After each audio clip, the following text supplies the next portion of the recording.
Welcome back to the Tears of Fire podcast, a podcast where I go over The Last Dragon Chronicles by Chris DeLacy. We are currently finishing up, or not finishing up, we are currently reviewing Book 2 and bridging into Book 3.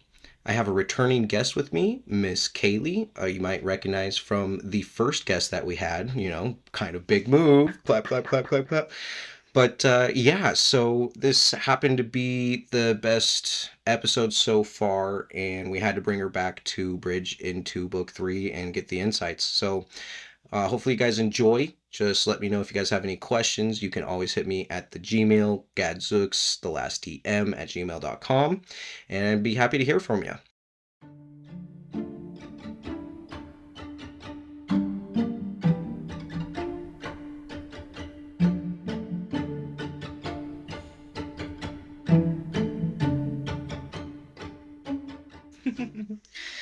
So I'll just do a quick review of book 2, and then we'll kind of get into our own deeper thoughts and interests.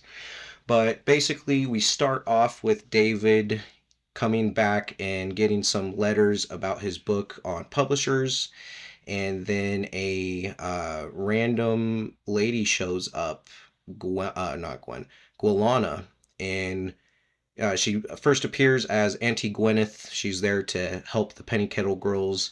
Um, at this point, not really sure what it is, but we find out later into the book that it's because one of the main characters, Azana, comes in and had quickened the egg, which is basically just fertilizing it, as we've been talking about in the previous episodes. So there was a baby dragon that was born, and throughout, I wasn't sure if it was going to be a human child or a dragon child, and that seemed to be up in the air in the book as well. But from what I got of it is that this specific instance, it's supposed to lose its human features and become more of a dragon. At the end of it, we get a lot of bear inclusion as well with Mr. Bergstrom. Polar bears become very prevalent, and we get the story on how polar bears kind of came to exist in this world. So it's a nice little folklore dump, but with that, let's kind of get into it. My first question, or what I would want to know from you, Kaylee, is what were your first thoughts on Xana? Okay. Well, for one, I could not get over the fact that he kept calling her a goth. Like, something about that just definitely dated this book to me. Because I just thought, a goth? You mean like it's just her, that's just her style. And so I like that she ends up saying that later on, like talking about him not being able to separate her style from her or whatever.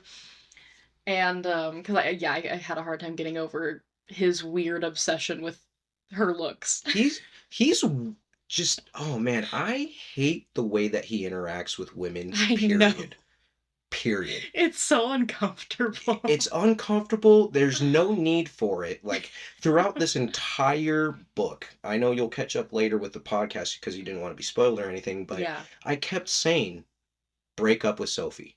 Break up with Sophie. Break up with Sophie. I know. There was no need for this back and forth.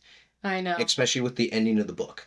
I was so relieved when she came back and was like, so I actually feel like we should break up. And then I was like, oh, thank God. Yeah, that's how I felt in the last episode. I said, finally. Yeah. She did it. Yeah. Finally. Yeah. Especially because there was no word. There was no word in between. There was one postcard without even really a note or anything. Well, even the way they said goodbye was like awkward and like not didn't seem special at all. Like it didn't seem like he was gonna even miss her that much. It was just he's yeah. But I do think though, like from the beginning, like it was funny because I remember you saying that you thought I was gonna like Sophie, and it has nothing to do with her, like liking her or not, but their relationship never made sense to me because it just felt like, oh, well, you guys are the same age and look at us all meeting, so maybe we should just push you together and make you date. Yeah. Like it almost felt like Liz and Lucy wanted it more than than Than David. either of them did, like either Yeah. David or Sophie. It was kind of weird when I was talking with Darian and Lucy, the two girls that do Aragon and Back Again. They brought up that it kind of felt like Sophie was what he had first planned to be the love interest, Yes. and then maybe he ran into somebody in real. The author, Mm-hmm. what is Yeah, what I yeah, would yeah. say. Chris DeLacy ran into somebody in real life that was goth, and A then it goth. just really burned into his brain that he was like, "Oh, I Yeah. gotta make her." So then she kind of became that Yeah, person. Sophie just felt like let's just like push her under the rug. Like, Yeah, yeah, it was very which unfair to that character, I think, because I think she could have had more use to her. And I'm sure like she'll come I mean maybe she'll come up later in the series, I don't know, but I just feel like there could have been more to her if they hadn't made her a love interest. If they just made her a contact, a friend, a helper yeah. You could instead come back of for the a animal support. girlfriend. Yeah, Yeah, exactly. exactly. That's kind of what I was hoping that she would have been. And so it's a little disappointing. That is just something, and this is not like a critique that I'm necessarily trying to make of this author, but that just tends to happen a lot with male authors is their female characters sometimes are underdeveloped Yes. and they're just used as a plot point for the male. Yes. And which is disappointing, especially as a woman reading. It can be disappointing to be like, oh, that was just to do something for this male character. Like, she doesn't even really matter, Yeah, you which, know? which I find very interesting because honestly, four of the main characters are women. Right. And he does a pretty good job for the most part, but Yeah. then for Sophie to be kind of put on the backside Right. was kind of weird in my Yeah, opinion. I thought disappointing. there could have been more something. Even when she came back and started telling her story about what she was doing in Africa, it didn't really feel like it was a person Yeah, or a no, it thing. just felt like a way to make room for Xana. Yes, exactly. And it's like, okay, come on. Exactly. I feel like Sophie as a character, I feel like deserved a little better than that. So with since we're still talking about Xana, well, again, it's been a long time since Mhm. I've read these, and I knew that she had some powers because of the rest of the series, Yeah, yeah, yeah. but it took a long time, even in this book, for it to kind of get there. Did you have any inklings, or when that first Oh, came I out, knew what did you think? immediately. The moment that they started talking on the email chat or whatever it was, when he first like started talking to her, she reached out to him first. I knew that she was going to have some type of like either that she was going to be like how Liz described David as sensitive, like either she was going to be another sensitive person because the fact that Sophie wasn't kind of shocked me. I was like, "Oh, interesting. She doesn't have like any inkling about the dragons or any," and I was like, I kind of expected her to because of her animal stuff. When they introduced Xana, I was like, "Ah, this is the one." Like Yeah. this is going to be the one that has some connection. And as soon as the thing with the egg happened, where she was like, "Xana's egg, it's mine," and like getting all like crazy weird and jealous, I was like, oh, I think she's like Gualana. I literally wrote that in my notes because I had the thought. I was like, I think Xana might be similar to Gualana. Every scene with the egg really got me, and Mm-hmm. one of the burning questions that I have, because I feel like it's really up in the air, at least for me. I feel like the books really specify that it's Liz's kid, but since Xana quickened it, I wasn't Right. sure if that was Xana's egg or if Right. that was Liz's, because Liz did take the time to create it and work on it and Right. pour all of her alma into it, Right. but Xana's the one that came through and fertilized it. Right. So in my mind, I sort of thought of it as both of their child. Right, see, that's Like kind of what I because there's thought. no father. Right. So I just it to me it seemed like it would have been both of theirs. But the fact that Liz was not nearly as attached to it as Xana was, I can't tell if that's just because of Liz's experience and her just being able to be like, it's okay and brush it off and like it's not a big deal, or if it was really just that like it wasn't hers, Yeah. and she knew it wasn't hers. Yeah, well, and that's And it never ate her hair yeah, never ate like it her was hair. supposed to. And so like that's another thing. Like, does that also take part of it away? Guana wasn't able to get all of Liz's alma out of her to put into it. So is that what would have made it hers? And so in reality it is more Xana's. That's kind of what I'm leaning toward, just I with Liz's reaction. I always did too, and especially at the towards the end of the book, the way that Xana reacted when Grockle, which is the baby dragon, when he turned to stone, how devastated she was. And then same thing, Liz, like she was upset, but it wasn't like devastating to Yeah, it was her. more like she was just disappointed. Like she was like, "Oh, Yeah, and you would think that. I mean, Guilana obviously makes it a point to explain that this is the first time that something like this has happened in right, 900 years. right, So it's a pretty big event, yeah, especially for someone like Liz, who's this is something I found interesting. Um, Guilana says that she had been there and she has to be there for mm-hmm, every descendant's birth, mm-hmm, no matter what. She has to mm-hmm." be the helper, which to me means you need a Sybil in order to fertilize Right, quicken. and that's what I'm assuming it is, which because I had that thought too of like, obviously we can't trust Wolana. So is that actually true? That they need her, or is she saying that so that she can worm her way in and Yeah. you know? Yeah, and my thing is especially that point, yeah, is just so on the dot and hits the nail on the head because Xana was a Sybil, didn't Mhm. know it. Her powers were Right. dormant. She had no inkling. She was obviously in touch with the universe more than Right. others, Right. so she might have had a feeling that there was a little bit something, but Mhm. she had no clue that she had these what would you call them? Not necessarily paranormal, but at superhuman abilities per Yeah. se. So there has to be more civils out there in this Right. world, but I feel like Willana is almost somehow keeping that knowledge suppressed Yeah. because she's the only one with the monopoly of this knowledge. And if Mhm. somebody else, like you were saying, if somebody else were to come in, then they wouldn't need her. Right. So then, why even fuck with it? Right. Well, because she was like eyeing Xana immediately and was like uncomfortable and didn't like her.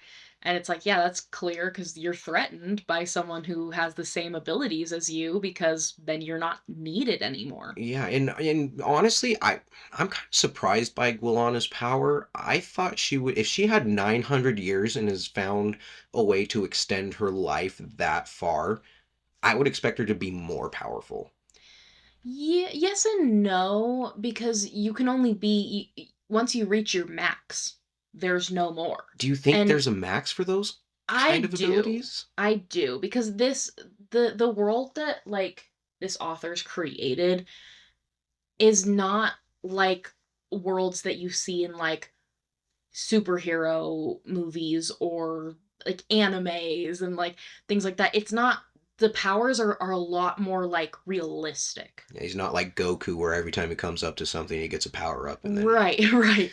Yeah, like it's a lot more realistic. Like the powers come from the earth. Everything is connected to nature and like it's a lot more real and in real world in nature there's limits that's fair. to everything. And it's And all feeds off of each yeah, other, that and cycle of life. I personally do kind of believe in people that are a little bit extra sensitive or have like, those extra senses that some people just don't have. And I mean, being someone that kind of has that myself, I think like there has to be a limit. We're still human, Yeah. you know? Yeah. So, yeah, that's crazy. With that being said, we can kind of transition into Auntie Gwyneth slash Guilana. Hmm. What were, obviously she gets introduced at first as the nice, sweet, innocent. I mean, not even sweet. She was kind No, of rude on it to was mean begin right with. away. Yeah, but this innocent old lady that's, this relative. Hmm. Henry Bacon had never seen Right. her from my understanding. Hmm. So it makes me wonder where Liz was when Lucy was born. If she wasn't in Scrubly or maybe Yeah, Bacon that's wasn't true. there yet, but Yeah, I that guess we don't know. that whole thing kind of tripped me out how she just swoops in out of nowhere. As soon as Xana quickens that egg, she's at the Yeah. door. That's what this book didn't answer, and I don't know if the future books answer this at all. But that was a question that it left me with was, did this all happen because of David's wish, or was some of it from David's wish and some of it was from Xana? Because in on one hand, none of the things that he found out would he have found out had Without that happening. Guana not showed up. But also, did she only show up because she knew that an egg had been quickened? See, okay, so that's what Like, I that's feel like what we I don't know. think. That's what I think. I think she didn't. She I don't think she knew about the wish until she got to the house and they could feel everything going on, because what the way that I saw it Hmm. or perceived it was that David made the wish, because I think it was happening simultaneously as he was making the wish and Xana was kind of messing around with the egg and going around looking. That's what I was gonna just about to ask you. Do you remember what happened first? So I think it was simultaneous. I think David made the wish, and then as after and nothing really happened, they were kind of going around looking at the rest of it. So it was like simultaneously, but like right after is when Xana got it. So I think that wish is what propelled the egg to get there. Kind of pushed Xana into it. And that's what I'm kind of wondering, because if the wish happened first, then it would explain why Xana got drawn to the egg, and then that brought Guilana, and all of that happened. But if that's not the case, then I kind of don't know. Yeah, and yeah. So that's kind of crazy. Gulana gets she's just evil, man. Especially when we get the story of the Council of the Dragons and the Council of the Bears later on. Hmm. Guilana's just a piece of shit, dude. She made that deal with Guinevere to give her a child, Yep. and then when Guinevere was running down the mountain with the tear, and she didn't want to give it to Gulana Hmm. because she knew something was up. Gulana was holding that child hostage and Yep. then threatening to kill her. Yep. And then when all that was going down, um, oh man, I kind of don't want to talk about that yet. It was just crazy how powerful Gulana was to throw Thorin and Guinevere all the way out into the middle of the ocean. I Yeah. mean, obviously they swam for a long time, but they Right. couldn't have gotten out there by themselves. Right. But Gulana's interesting, Yeah. especially when we get into later into the series. Yeah. I'm what are your thoughts on Gulana just period? Well, for one, I would love to know how long she'd been around Before during Guinevere's story. Like, how long had she already been alive then? Because, we know she's at least that old, 900. but she could be even older. I never thought about that. That's a Like, good we point. don't really know, I don't think. And so that's one thing that I do wonder about. But my assumption, well, honestly, I don't really know. I have a difficult time with her because not so much that I think that she should be more powerful if she's lived this long, but I do feel like she should have more knowledge. Knowledge. I agree. Like, I'm like, you've been around this long and you still haven't figured out where the See, and yeah, where the okay. bears are keeping the.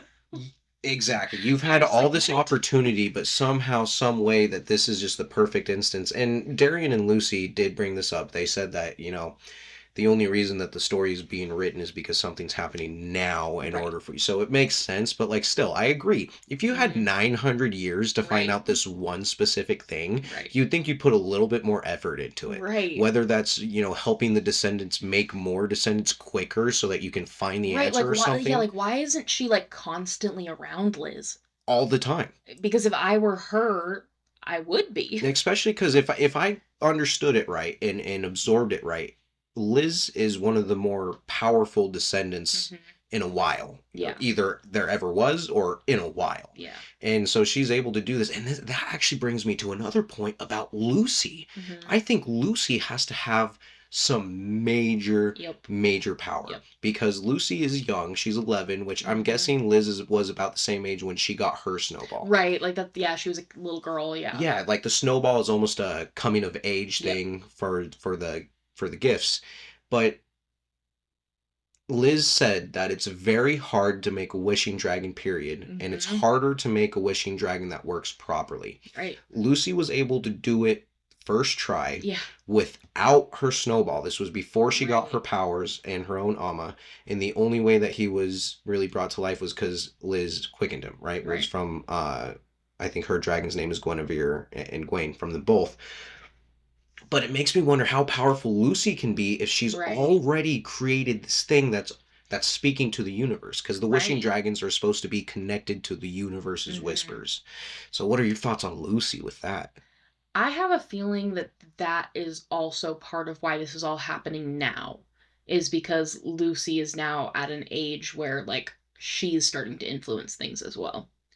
Because also like her relationship with David has pushed him to do a big percentage of the things that he's done. Yes. Has been because of Lucy. Write me a story. You should do this. You should do that. This sucks. You suck. Like her like their like brother sisterly relationship has like pushed him to do a lot of things. Yeah. No, I mean, even writing his second story about the Right, bears, that was like, her idea. yeah, yeah. I mean, he's been pretty influenced by bears, but yeah, she was the one that first said you Right. need to write about it. Right. So that's kind of crazy. What did you think about when Guilana assisted David in getting that contract? That for one was, I mean, it immediately irritated me because it was like he was already doing On well. the pace? Like he, yeah, he was gonna have a chance and it was going well, and it if I were him, I would have been disappointed that I wasn't able to take the opportunity to do it myself. Where I didn't earn it? Yeah.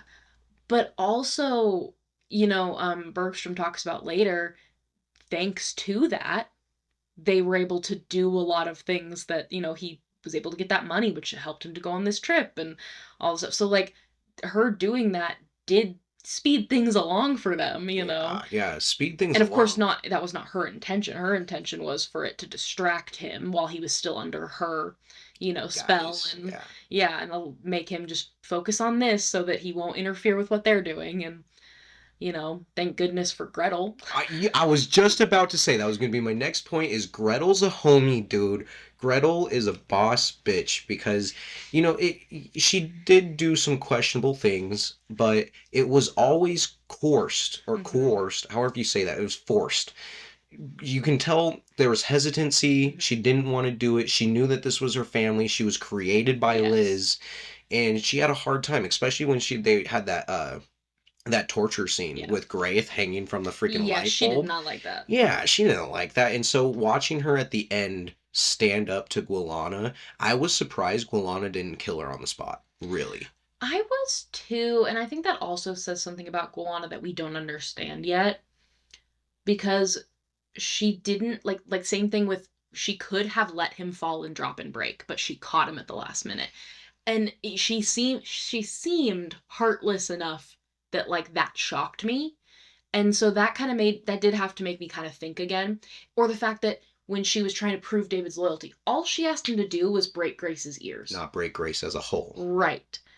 Which that to me would have been intense enough to be like, yeah, this will definitely prove that he's loyal to me if he's willing to kill this dragon. But just breaking the ears, she knows that's fixable. Yeah, and that's interesting because you're right. I mean, she does she very much when she's talking to both Gretel and Graith, she's telling them how insignificant they are compared to a real dragon. But you're right, she doesn't ever actually kill them. She No, and just she could. easily, Right. She easily. threatens it all the time, and all the dragons are scared because they know she could do it, but she doesn't. And I think that says something about her that we don't really understand, maybe quite yet, why she still won't do that. Yeah, especially because if she's trying to collect as much of the Amma as possible, you would think that she would find a way to try to collect Right. theirs. Right. Like she's clearly not desperate enough to go that far. Which you would think after 900 years you'd be kind of desperate for Well, it. right. Well, and what was crazy to me is okay, so you won't kill these dragons, these clay dragons, okay? And I'm diminishing them to make a point. You won't kill these clay dragons, but you'll kill a living man? Right. Like she was fully willing to let David die. I mean, since I read the rest of the series, I knew that he didn't. But honestly, that one scene in this book where he was sitting under the rubble and his hand goes limp, I Goes was like, limp, dang, yeah. it's kind of dark, Well, that's Chris. what I mean. My thinking was like, okay, I know he's not going to die because I know there's more books, right? So I know he doesn't die. But I'm thinking, okay, so she won't actually hurt any of these dragons, but she's basically killing a human man. And it has no qualms about it. Doesn't even think twice. No, and so it makes me wonder, like, does she value dragon life More. over human I life? think 100%. I actually totally agree with that because I mean even though these things are imitations, Mm-hmm. air quotation, so that the podcast people know. um, I think that's still sacred enough to Yeah. her that she doesn't want to take out what little dragon essence there is. Right. Yeah, and that's what it has to be. Because she also, the amount of times that Lucy was interfering and irritating her, she could have hurt Lucy. She could have done something to Lucy, but she wasn't going to do that. Yeah. That's a descendant of Gawain, Right. like a descendant of Guinevere. Like that's, someone who has the fire and Yeah. like, so she's not going to hurt those people. So David being someone who doesn't necessarily have that, but does have a connection with her enemies, she's like, oh, don't care about you. Mm. You can die. Yeah. Yeah. And it. I not love, but her disdain for the Bears was very entertaining. Like It was pretty funny. she's racist, dude. Like I mean, if you put it like that, like she's just Speciesist. yeah, exactly, speciesist. But I do want to talk about that for a little bit. I know that you like bears a lot. How I did you do. feel about reading this with the bears being so into the story and integral to it? I was pretty excited as soon as bears were mentioned because I was like, okay, cool. Because I think I think in our actual world, not the book world, that bears and whales are like two of the most like magical, like magic with a K, like magical creatures. Like I think that they just carry something just like deeper than we like understand. And I was excited because I was like, okay, if bears are involved, like this is gonna get lore heavy and cool, and I was really excited. And I remained excited but definitely confused because I had a moment where I knew that Bergstrom was not a normal person. Like, Yes. I knew that from the first meeting with him. I knew he was not normal. But my first thought was, oh, maybe he's a dragon. Like maybe he's also a Oh, dragon. interesting. I Okay. thought maybe that could be it. And I'm gonna pull up my notes because I wrote like my thoughts as I was reading. Yeah, I please. I wrote Dr. Bergstrom a dragon? And then I wrote don't think Doctor is dragon, but using Laurel to find the fire tier. I got suspicious of him for a second. I started thinking maybe that the bears are an enemy.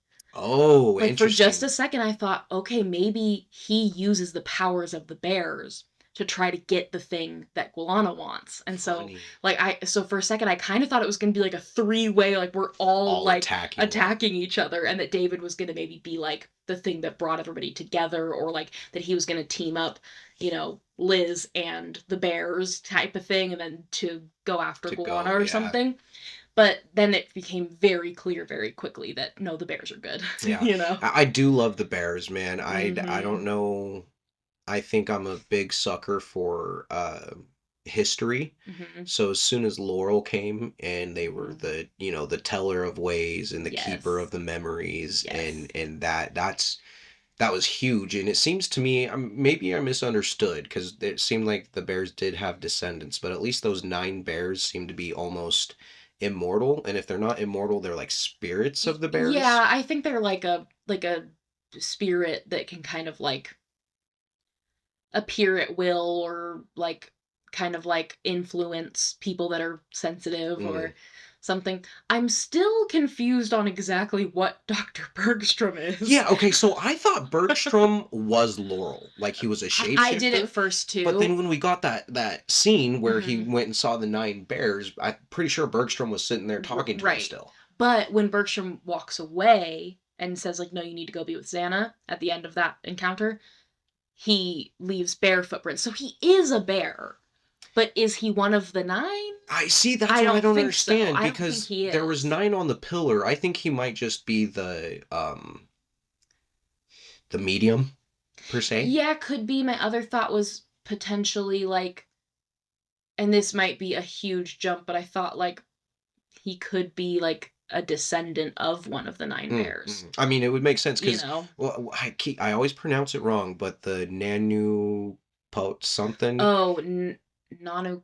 Oh gosh, I'd have to read it to Yeah, but it's the say it, but it's basically the shaman of the right, Inuit tribe who right, can and maybe transform right, and into the maybe bear. that's well, right, because that person showed up to Lucy. Yes. Yeah. Well, Where and I thought that was Bergstrom. Was that not Bergstrom? I Bergstrom don't in bear form. I think it may have been, but we don't know because she said, "Oh, are you Laurel?" And the bear said, "Sometimes." And then when she showed up as Guinevere, she said, "Oh, are you Guinevere?" And she said, "Sometimes." Do you think then it's And that just was Mother also Earth? Spiky, who said, "Sometimes." Sometimes. So all of these, so Spiky was Guinevere, Laurel, like showed up in multiple forms. And so I wonder if, yeah, if that's kind of what it is. It's like mother, like the spirit of Mother Earth, of Earth, Yeah. is like Gaia, like if she's just Yeah. Gaia. Like if Gaia can appear in multiple forms, in which case I don't think that's the same as Dr. Bergstrom. I think Dr. Bergstrom is just a bear of Me some kind, too. like a bear shaman or something. Yeah, yeah. I But am interested in the other six bears, because we only got the Nanu something, the middle leader bear. mhm, We got Laurel, who was on the right, and then we mhm, got Ragnar, who was mhm, on the left. And Ragnar's the warrior bear that's been all right. scarred up in a bunch of battles. But we haven't really heard much about the other ones. Yeah, and I imagine the next book we will, since they're going to the Arctic and everything. Yeah, it's just really interesting. Yeah, I mean, I really liked the story on how Thorin became the first bear. If people don't remember, Mm, Guinevere released the fire tear after Gaia had, showed herself or revealed herself to Guinevere and Thorin in the middle of the ocean. I think they said they went to the center of the stars, and then the ice just expanded and threw out almost instantly. Um, did you? I don't remember now. What happened to Guinevere after that? Because obviously she didn't drown, but. So we weren't exactly told Yeah, is I the didn't think thing, so. but we were given confirmation that she did not drown. Right. Was really all we were given. And that gave Liz huge, just like, I mean, I would guess relief, in a sense of Yeah. I don't know, almost like thank God Yeah. to know what happened to your predecessor, your ancestor. Yeah. That's pretty big.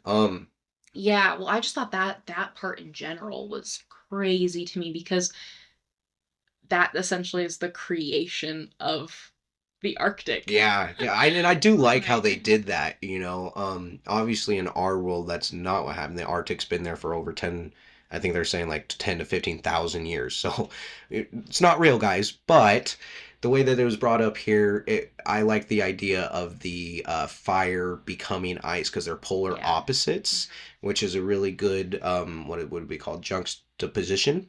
Yeah. And so it's just a really nice. It's a cool origin. Yeah, it's a Yeah. cool, yeah, it's Well, a and good. I enjoyed just also because you ever like you touch water that's so hot it feels cold, you Yeah. know, or like people that are like if you're slowly getting hotter and hotter you won't notice, right? I think like that's an interesting like thing to play into here of like fire and ice being so polar that they're actually the same in a sense, and like it kind of I don't know for sure just because I think I would need to read the whole series to see if this is a theme, but like the idea of like things that maybe you wouldn't think would go together can make each other more powerful and things like that. Like, David, for example, he was very against all of this dragon nonsense and everything at first, but it's made him more powerful. And by default, he's also helped these powerful people become more powerful and he's helped them. And so, like, they're almost like their own version of like fire and ice. Like, you know what Yeah, I mean? yeah. All right. And another thing about that, where if we're talking about opposites and how things are kind of uh comparing to each other, I have a very different view on Henry Bacon in the second book Oh, than I yeah. did in the first book. Oh, yeah. The first I book, he was like the villain. Yeah, yeah, I was gonna say I love Bacon. Yeah, He's still rough around the edges. of He can course. still be a dick every now and then. But especially with his send off to David, I got a little emotional, I man, when he was know. like, Rule 41, take care of yourself. I was like, oh Yeah, I know. I was like, man. that was cute. Yeah, yeah. That So was cute. dude's a homie. He really cares about Xana. They're gonna Mhm. go over, and it seems like he's almost approving it at this Yeah. point, like Well, he's. that to me, his approval of Xana, so finding out that he knows Xana, he loves Xana, immediately made me go, okay, there's more to this guy. Because guys like who I was picturing Henry Bacon to be in the first book don't like girls like Xana. Yes. They do not. Yes. They are Yeah. mean to them, and maybe it's because they secretly do like them, but They don't like girls like that. They don't like girls that dress like that. They don't like young girls that don't care what people think. Guys like that don't like girls like that. So that immediately made me realize, oh, I have misjudged Henry a lot. Me too. And obviously Chris did that on purpose by not giving us a lot in the first book, but I mean just the way that especially his study was set up, and he was so into the Arctic because of his own grandfather, and he had his own tie-ins with Bergstrom.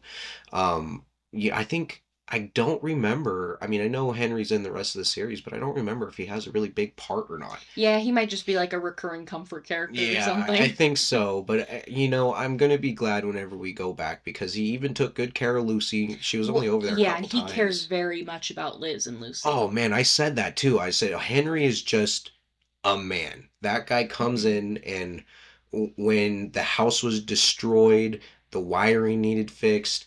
Henry didn't think about it not once for a second. He immediately went and grabbed his tools. No, and he didn't make a judgment either. No. Which I thought was really interesting. The only judgment he ever made about the state of that house was on David, and assuming that the reason that the wires in his room were all messed up were from him. Yeah. And so that was the only judgment he made at all. And it was only on David. And it was still lighthearted. Yeah. And not only that, but he went in there, he did all the handiwork to help and fix the house, but like when she was having car troubles too, instantly, right there, help out when David needed help. I don't think it was to help David. I think it was to help Liz. Yep. So this man is, again, of course. Liz came to him, said, hey, I really need a big favor. I don't even think so. Like, remember? Because I think it was David had passed out in the driveway, and then Henry, pops out and goes, oh, and then I think they just kind of talked about it like, oh, hey, Gwyneth is here, so we kind of need to find something to do with David. And then Henry's like, oh, I got you. And you know what, Liz is too good of a person too, because if I had a tenant that was 3 weeks behind on rent, I wouldn't be like, oh yeah, it's fine. Well, she did kind of allude to the fact that she didn't necessarily need a tenant for the money. That is true. Like the money's helpful, of course, or else she probably wouldn't charge him, because they clearly love each other, they're becoming family. But she mentioned at the end of the book how, like, did you ever wonder why we were willing to have a tenant in such a secretive household, where things are very, like, we have to be very careful.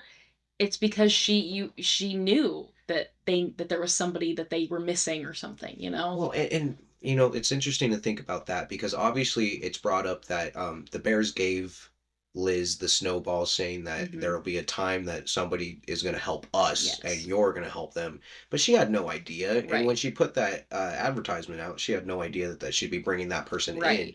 So if she was planning on bringing just any rando into this world, I want to know how just like a normal person would react, because obviously they don't see the dragons or anything, like that would be... I mean, I think we can kind of get a hint of that in like how Henry Bacon or Sophie interacts inside the house.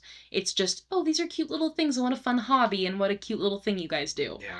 And, it's just seen as cute and fun. I was so relieved when David could finally see the dragons. I was so tired of maybe it was a flash of light, or maybe I imagined it in my head. I was like, bro, will you just let yourself believe in cool things? Yeah, stop being such a little brat. Especially when you've had so many of these instances that it's like, there's no way, dude. Come on. But it's funny because I think that happens a lot for people who are very tuned out to things like that. Like, I always go back to when talking about like those like extra senses or like extra sensitive people like myself. I have a story from when I was younger of like what I think was like a kind of like otherworldly experience, and I remember like being shocked that the people that I trusted the most in my life didn't believe my story, and they treated me like I was a kid with a story. Yeah. And so I think that there's a lot of people that are so hardened to that, whether it's because their religion teaches them that things like that can't be real, or they just think they're too smart to believe in ghosts or spirits or anything like that, they think they're above it somehow. And I think David is one of those people. Yeah. Because he was just trying, this is silly, it's stupid, he was belittling it. And there's a lot of people like that that don't allow themselves to just even wonder if. Yeah, I would actually like to take a second right here and pause because that's a very good point.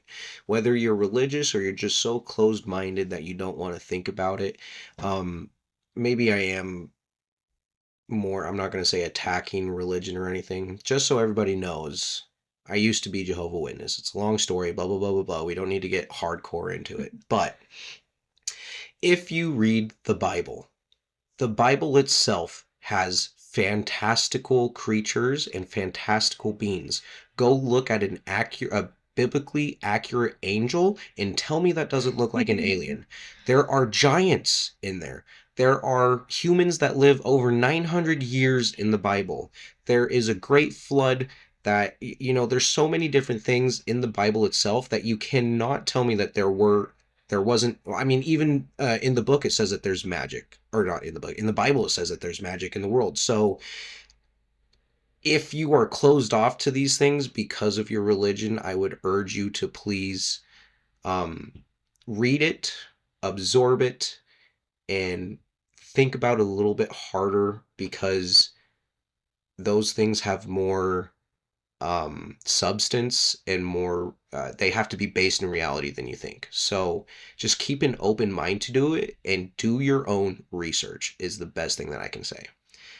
Other than that, we'll get off that because I don't want to get canceled. But um, so the next thing I kind of want to talk about is the dragons. We kind of talked about Gretel and Graith already, but I would like to just take a step back and talk about them kind of individually, a little bit more in depth, because Graith, for one, to me, seems like a stupidly powerful dragon. Mm-hmm. Because it does say that your wish has to be beneficial to, I wasn't sure if it was to just the dragons or if it was beneficial to everyone, but it has to be beneficial, and I think there was a second clause in there. But the fact that this dragon had so much power that it could almost set forth a real dragon being born, the fire tier secret being brought out, the bears being brought back from, I mean, when's the last time they really interacted? The one time we got was with Bergstrom back in, I think it was like 1912 in the Arctic.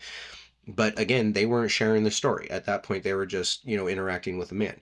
So if this one tiny little clay dragon from one wish can bring about this entire story and this entire plot line, what else can this guy do? What were your thoughts? Well, and I think that again, like what we were saying earlier, goes back to how powerful Lucy and David are. Because the two of them, I mean, of course, with Liz as well, but we already know about her. But the two of them are what really went into how powerful Greth can be. I kind of think that that's a big part of kind of like who he is. He's like the best parts of the two of them. Yeah. Like he's sensitive and intuitive the way that David is, but then he's very like bold and willing to try, the way that Lucy is. Lucy just sees the world as opportunity, like Yes. opportunity. Yes. She just sees that in everything. And David doesn't really have that of him. So I feel like that's why Greth is so powerful, because it's like the best parts of the two of them without the things that hold them back. I totally agree. One thing I did notice too about that is like David takes ownership of him, right? If you name the dragon is yours. Mm-hmm. But with Gadzooks, I feel the ownership. Like David, that Gadzooks is mine. He helps me. He's my riding dragon. He's my inspiration. It's kind of weird with Graith. I don't feel that. With Graith, I feel like he's more of a house dragon, air quotations. Yeah, well, I mean, yeah, because he's got all three of them. Yeah. He's part of all of them, and so I think he's gonna have the house's best interest at mind, not necessarily just David's. Yeah. And if you think about it, David didn't actually name Gareth. Gadzooks did. That's actually very true. That goes into it as well. Like, the name, like, and did Gadzooks give David the name so that David would have partial, ownership, let's just call it, of Gareth? Did he give the name to be like, hey, like, this is gonna help you if you have like some say in this dragon? Or was it just he just was like, this is his name, bro? That's a good point. I Like, didn't even think about yeah, that. so like Gadzooks really named him. Yeah. Would that make him Gadzooks Dragon? That's funny. I would think that they'd be homies too, but we didn't really get too much interaction. We got Well, I some mean, interaction. they're the ones that made the plan mostly. That is true. Was That's the what I was two going of to say them. is that there's that scene where they're all kind of conspiring and making that plan to get Yeah. away, which was elaborate. I loved it. I know, it was so good. And the fact that they got Bonington involved too, I was kind of scared for him at first when Bonington first lapped up all the ice fire. I know, and then they were talking about him having the violet eyes now. Yeah. And I was like, oh, so he's got it in him now too. Right, and that made me wonder because, like, could he see the dragons before? I've always thought that animals, I period, think were that he more could. I think connected. he could always see them, but maybe now that he's lapped some of that, he has a because they talked about them trying to the dragons trying to communicate with Mm, Bonington and being like, he's not super fluent in dragon tongue and I'm not super fluent in cat. yeah. So like it's a little bit of a language barrier, but obviously there's now some communication. So my guess is that he could see them before, but now he can communicate a little bit. Which would make sense. Would be kind of cool, man. I know. Yeah, okay, When so animals in general, and I think about this for the real world too, not just the book, I think that animals in general are more in tuned with the magic of the earth and me too. I've you know. always think that they've had a like obviously some people have better sixth sense than Mhm. others, but I've always thought animals were more in touch with the Definitely. supernatural, I'm gonna say too, like they can Yeah. Oh, sense all of things that. that aren't there Well, all the yeah, or time. like how I mean, just like this is a small like thing, but to me it's really cool how like they always say if a pet's owner dies, show the pet their dead body because they know what's going on. Yeah. They go, oh, okay, that's why they haven't come Yeah. home. It allows them to have closure, and like humans don't have that, and like humans, it's like we grieve forever sometimes, and animals get over it very quickly, and I think it's because they're so much more comfortable with what happens. They just view it as so natural that it doesn't even upset them. Yeah, that's actually what I was gonna say is that in the wild, if one dies, it's there. They have to see it. They have to, Right. there's no way around it. So Right. they're obviously, you're right, able to understand that something happened. Oh, Yeah, and they do grieve, of course. Like we've seen, animal like, mothers watch their, cub get hit by a car while they're trying to cross a highway and and they stay they're there for a sad. while. Yeah. Yeah. But it's much more brief because they go, "Okay, well, that's it. Me, reminiscing on this and ruminating on it isn't going to make a difference." Right. I still got to eat, still got Right. to And go. so, well, and I think it's not even just of like, all right, time to move on and keep on trucking. I don't even think it's that. I think it's like they know where they are now. Yeah. They know that they're back in the earth, Yeah. and they know the earth so well that they're like, you're okay, You'll be fine. Yeah. Mm. And I think humans could learn a little bit about that. I 100% agree. I think the way that we view death and kind of handle it, obviously it's different with everyone in different Yeah. cultures, but it's tough everywhere, Yeah. Well, you even know. just the way I think that has to do with the way that we view aging as a society. We look so down upon aging, but in reality, it's a gift to get old. Yeah, And right. that's what I like about this book too, is I feel like themes like that tie into this book as well and make you think about, like continuing a legacy, right? It's like nothing ever truly dies. Yeah, 100%, especially with the bears being the storytellers. They don't Yes. want to let go of The their teller of history. ways, yeah. Yeah, yeah. And shamans and guides and like and continuing on, the like Guinevere's, like her line, like continuing those descendants and like it's just yeah, that connection of like everything kind of cycles back to itself. Yeah. So we covered quite a lot. I think maybe a couple more points like the essay when I thought for sure that since David had plot armor, he was gonna win the essay, but Xana ended up winning it. Yeah. Um, Well, was that in fairness, he didn't end up even writing the they, essay, so that if is he would have true. won, that would have been some BS. Yeah, yeah, exactly. But what were your whole thoughts on the way that um that interaction between Bergstrom and David when he was getting his assignment? I really liked it because Bergstrom didn't, it wasn't just a curriculum that he Hmm. slapped on David and said, "Here, take Hmm. this." And obviously Bergstrom was supposed to be somebody important into the Right. story, but somebody who's in that spot of authority and Yeah. being a teacher to be able to really individualize somebody's essay was really cool because Mhm. I mean it seems like a similar thing happened with Xana because she was writing about Loch Ness, but they Mhm. had a totally different conversation. Right. So what did that make you feel when you're reading that? Well, to be honest, that whole conversation is what made me initially wary of Bergstrom Oh, because we find out that no one in his class told him about the David having David, yeah. dragons. So he just already knew that. And that he wanted David to tell him about dragons, which made me think, like, are you trying to get some information out of him? Like, you trying to learn some things that you don't know out of this guy? And so that made me just wary of him initially. I didn't like see it as like, oh, this is cool, like a professor that's trying. I just like I wasn't even viewing it that way because I was just like, what is this guy up to? I was just I immediately suspicious. I didn't really get suspicious. I got I just had more questions pop up once he shook the talisman and then saw Laurel. Obviously, like Mhm. who is Laurel? What is Laurel? I was kind of thinking Laurel might have Totally. been a dragon at first. Mm. Wasn't quite sure, like maybe there was another one. And that's actually that's a good point that I want to bring up. I was so happy when we finally got more than just one Dragon of Gawain.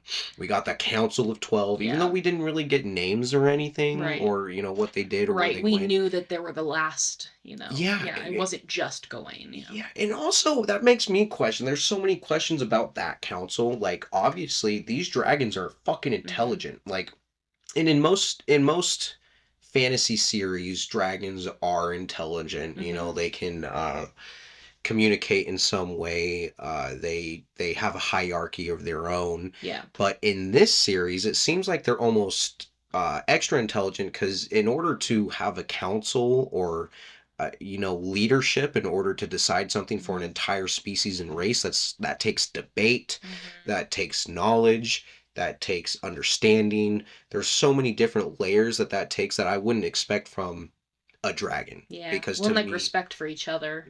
exactly, Yeah. respect for each other. And then it also made me wonder about how long ago was that Council of 12. Right. Well, right, because Gawain was obviously the last one of them to die, and his was the only fire tear that didn't go back into the earth. And well, and that was something that actually confused me for a second because when we learned that the tear never went back into the earth, I I was thinking, well then wait, how is this clay special? How can the clay have the fire tear if Gawain's fire tear never went in there? And then I remembered, well, all the other dragons. Yeah, yeah, All of the other dragons' fire tears did it. Duh. yeah, yeah. And I like, what can I say? But even to that, like, just talking about like kind of the way that dragons interact with each other does definitely show that they are superior to humans in that sense of like they're much more evolved, that they recognize that it made more sense to just end their own existences than to continue to try to fight. Which is sad because these things were Very. so regal. That's the one thing I do agree with Guilana on. She was from the old world order, which she believed that the world would have been better ruled by these dragons because they had they're servants of Gaia. They were Mhm. here to help serve the earth in any way And that they protect it. can and Yeah. protect it.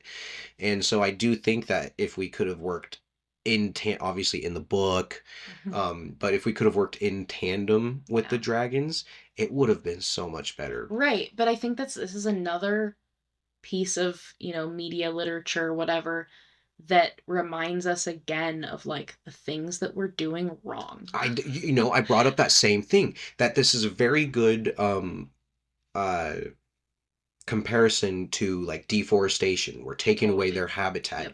Yep. We're ruining the Yep. environment with the Or smog or and or the war with each other. exactly. Like We just what kill. yeah, we just ruin things.